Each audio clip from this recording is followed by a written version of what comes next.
اور جیسا کہ میں نے پہلے بھی عرض کیا تھا کہ ذکر اللہ کو اللہ تعالی نے اتنا آسان کر دیا ہے کہ آدمی چلتے پھرتے بھی، اٹھتے بیٹھتے بھی، لیٹے بھی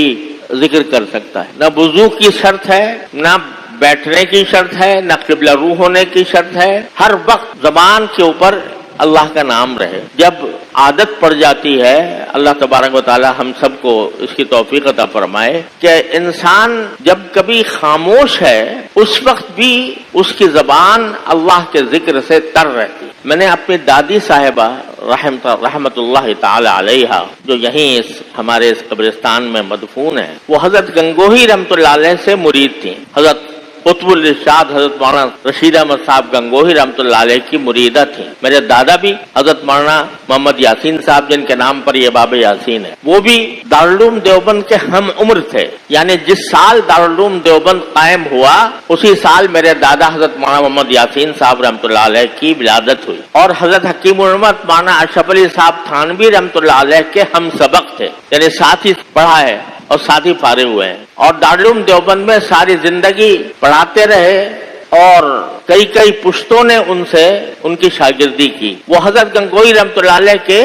مرید تھے، اور عادت یہ تھی کہ جب سارے ہفتے دارالعلوم میں پڑھاتے تھے دارالعلوم دیوبند میں، تو جب جمعرات آتی تھی، چھٹی کا دن آتا تھا، تو وہ پیدل دیوبند سے گنگوہ تک سفر کیا کرتے تھے، اور رات حضرت گنگوہی رحمۃ اللہ علیہ کے ساتھ گزارتے تھے، اور اگلے دن جمعہ حضرت کے ساتھ پڑھ کر پھر پیدل واپس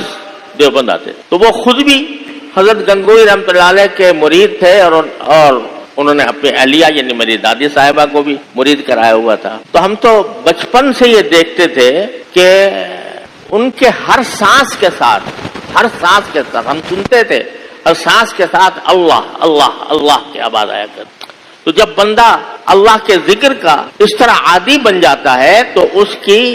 ہر نقل و حرکت، اس کے ہر سانس میں اللہ تعالیٰ کی یاد سموئی ہوئی ہوتی، اور جتنا یہ ذکر بندہ زیادہ کرے گا اتنا ہی اللہ تبارک و تعالیٰ کا قرب حاصل ہوگا، اتنا ہی اس کے سامنے آخرت کا دھیان رہے گا، اور آخرت کا دھیان ہی وہ چیز ہے جو انسان کو گناہوں سے بچاتی ہے اور جو جرائم سے باز رکھتی ہے۔ تو اس لیے اللہ تبارک و تعالیٰ نے ہمیں یہ حکم دیا ہے، اور جیسا میں نے عرض کیا تھا کہ بہت سی قسمیں ہیں ذکر کی، جن میں سے ایک میں نے عرض کیا تھا تلاوت قرآن۔ تو میں اس طرح شروع کرتا ہوں، یعنی آپ حضرات کی خدمت میں یہ تجویز پیش کرتا ہوں کہ جب آدمی صبح کو بیدار ہو اور نماز فجر ادا کرے تو نماز فجر کے بعد نماز فجر کے بعد کی جو دعائیں، نماز کی جو دعائیں ہیں وہ تو اپنی جگہ پر پڑھے۔ اچھا تو یہ ہے کہ 12 کم از کم روزانہ ہو جائے، نہیں ہو آدھا پارا، پاؤ پارا، بہت مشغول آدمی ہے تو چاہے ایک رکوع پڑھ لیں، لیکن تلاوت کے بغیر کوئی دن خالی نہ جائے۔ پچھلی مرتبہ میں عرض کر چکا ہوں تلاوت کے کیا فضائل ہیں اور اس کے اوپر کیا اجر و ثواب ہے اور اس کے کیا فوائد ہیں۔ دوسرے نمبر پر تھوڑا سا ذکر تلاوت کے علاوہ وہ یہ ہے کہ اگر 3 چیزوں کا کم از کم التزام کر لے بندہ، کہ ایک تسبیح تیسرے کلمے کی،